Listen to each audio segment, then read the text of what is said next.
Rádio Novo Milênio, a rádio que toda a família pode ouvir.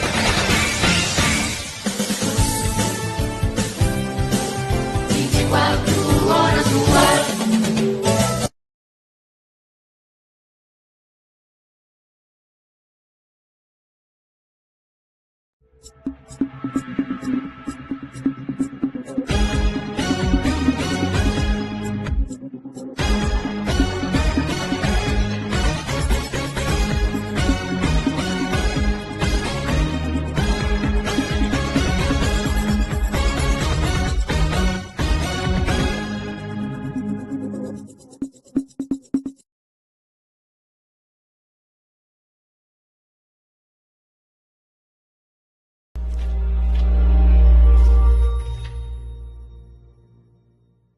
Os livros de 1º e 2º Reis. Embora sejam 2 livros separados em nossas Bíblias, eles foram originalmente escritos como um livro contando uma história unificada, que começa no livro de Samuel, que acontece antes desse. Então, Davi unificou todas as tribos de Israel em um reino. E Deus prometeu que da sua linhagem viria um rei messiânico que estabeleceria o reino de Deus sobre as nações e cumpriria as promessas feitas a Abraão. Assim, o livro dos Reis conta a história da longa fila de reis que vieram depois de Davi e como nenhum deles cumpriu essa promessa. Na verdade, eles levam a nação de Israel diretamente ao desastre. O livro foi desenhado para ter 5 movimentos principais. A história começa e termina com foco em Jerusalém. Primeiro, com o reinado de Salomão e a construção do templo, e depois, nessa última sessão, termina com a destruição de Jerusalém e o exílio de Israel para a Babilônia. E a história que leva a essa tragédia é o que compõe as 3 sessões centrais. O que explica como Israel foi dividido em 2 reinos rivais, como Deus tentou impedir a corrupção de Israel enviando os profetas e como o exílio se tornou a consequência inevitável do pecado de Israel. O livro começa com 2 capítulos sobre o reino, passando de Davi, que estava velho, para seu filho Salomão. E as palavras finais de Davi a Salomão são muito semelhantes às de Moisés para Josué e de Samuel para o povo. É uma chamada para permanecer fiel aos mandamentos da aliança e viver em aliança somente com o Deus de Israel. Mas as palavras de Davi parecem que são vazias, porque Davi e Salomão conspiram a consolidação do novo reino através de uma série de assassinatos políticos. Não é um bom começo. O melhor momento de Salomão acontece quando ele pede a Deus por sabedoria para liderar Israel, e ele até conclui o sonho de Davi de fazer um templo para o Deus de Israel. Aqui a história realmente para e descreve detalhadamente o desenho desse templo. Assim como o desenho do tabernáculo na Torá, há também uma série de itens de ouro e joias e representações de anjos e árvores frutíferas. São todos simbolismos representando o Jardim do Éden. É o lugar onde o céu e a terra se encontram, onde a presença de Deus mora com seu povo. Mas, assim que Salomão termina o templo, ele toma decisões terríveis e o reino desmorona. Ele começa com a decisão de se casar com as filhas de outros reis, centenas delas, por alianças políticas. E ele adota os seus deuses e introduz a adoração daqueles deuses em Israel. Salomão, em seguida, acumula quantidades enormes de riqueza, constrói um exército enorme e até institui o trabalho escravo em todos os seus projetos de construção. Agora, se você voltar para a Torá e olhar as diretrizes de Deus para os reis de Israel em Deuteronômio 17, Salomão está quebrando todas elas. No momento em que ele morre, Salomão se parece mais com Faraó, o rei do Egito, do que com seu pai Davi. A próxima sessão do livro começa com o filho de Salomão, Roboão, agindo exatamente como seu pai. E é uma história muito triste de ganância e desejo de poder.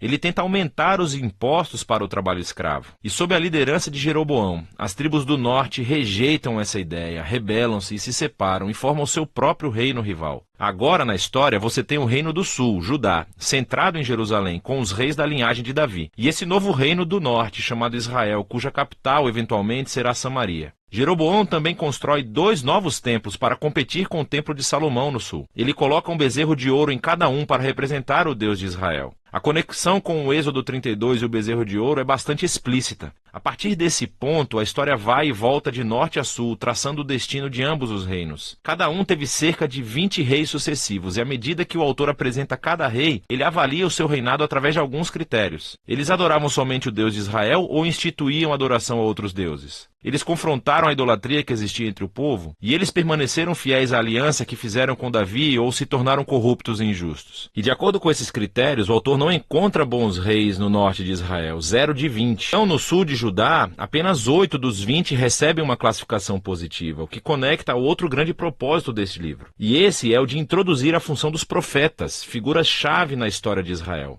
Assim, na Bíblia, os profetas não eram cartomantes, pelo contrário, falavam em nome do Deus de Israel e exerciam a função de vigilantes da aliança, o que significa que eles clamavam por idolatria e injustiça entre os reis e o povo. Eles estavam constantemente lembrando a Israel do seu chamado para serem uma luz entre as nações, para que obedecessem aos mandamentos da Torá. E assim, os profetas desafiaram Israel a se arrepender e a seguir o seu Deus. Nessas sessões centrais de cada rei, Deus então levanta os profetas para responsabilizá-los. Os profetas mais proeminentes são os do norte, Elias e o seu discípulo Eliseu, bem aqui no meio do livro. Elias era um homem selvagem, vivendo no deserto, e seu arqui-inimigo era o rei do norte, Acabe, e a sua esposa cananeia, Jezabel. Juntos, esses dois instituíram sobre Israel a adoração ao deus cananeu Baal. E assim, em uma história famosa, Elias desafiou 450 profetas de Baal para uma competição, para ver qual deus era real. Ambos construíram altares e oraram aos seus deuses, mas somente o Deus de Israel respondeu com fogo. Depois disso, Acabe usa o seu poder real para matar um agricultor israelita e roubar o vinhedo de sua família. E Elias novamente confronta a injustiça de Acabe e anuncia a queda do seu reino. Elias finalmente passa o manto da sua liderança profética para um jovem discípulo chamado Eliseu, que pede por 2 vezes a autoridade de Elias. O que é fascinante aqui é como o autor contou 7 feitos miraculosos de Elias, e então ele apresenta histórias de 14 atos de poder de Eliseu. Ambos os profetas eram claramente homens notáveis e desempenharam o mesmo papel, confrontando os reis de Israel por idolatria e injustiça. E, infelizmente, eles não conseguiram afastar Israel da apostasia. Na próxima sessão, o reino do norte é abalado por uma revolução sangrenta iniciada por um rei chamado Jeú, que destrói a família de Acabe. E embora Jeú tenha sido inicialmente enviado por Deus, sua violência simplesmente ficou fora de controle. E cria esse ciclo de assassinatos políticos e rebeliões das quais Israel nunca se recuperou. Depois de Jeú, acontece uma série de golpes de Estado. E cada rei segue outros deuses e permite injustiças horríveis. Tudo isso leva ao capítulo 17 de 2 Reis. O grande império mau da Assíria desce e acaba completamente com o reino do norte. E a cidade capital de Samaria é conquistada. Os israelitas são exilados e espalhados pelo mundo antigo. Agora, o capítulo 17 é fundamental. O autor interrompe a história e oferece essa reflexão profética sobre o que acabou de acontecer. Ele culpa a queda do reino do norte pela idolatria e infidelidade da aliança de Israel e seus reis. E assim Deus permitiu que eles enfrentassem as consequências das suas decisões. O movimento final do livro conta a história do solitário reino do sul. E aqui encontramos alguns reis muito heróicos, como Ezequias, que confia em Deus quando os exércitos da Assíria batem a porta de Jerusalém. Ou Josias, que descobre esse pergaminho perdido da Torá no templo. Ele começa a ler, sente-se convicto e institui reformas religiosas para remover a idolatria e as influências cananeias na região. Mas Judá está longe demais. O rei bem no meio desses dois, Manassés, é o pior de todos. Ele não só introduz a adoração a estátuas no templo de Jerusalém, como também institui o sacrifício de crianças. E assim Deus envia profetas para dizer que o tempo acabou. Israel atingiu seu ponto sem retorno. Os capítulos finais contam a história do Império Babilônico invadindo Jerusalém, destruindo o templo e levando o povo e a linhagem real de Davi para o exílio. Assim, a história termina e nos deixa a pensar, será que Deus está cansado de Israel? Será que ele está cansado da linhagem de Davi? Bem, o parágrafo final avança cerca de 40 anos até o exílio e conta uma história muito estranha. É sobre Joaquim, um descendente de Davi, que teria sido rei se retornasse a Jerusalém. O rei da Babilônia o libera da prisão e o convida a comer na mesa real pelo resto de sua vida. E o livro termina. Não nos diz muito, mas é uma história que dá um vislumbre da esperança de que Deus não abandonou a linhagem de Davi. Então a questão agora é, como Deus irá cumprir as suas promessas a Abraão, a Davi?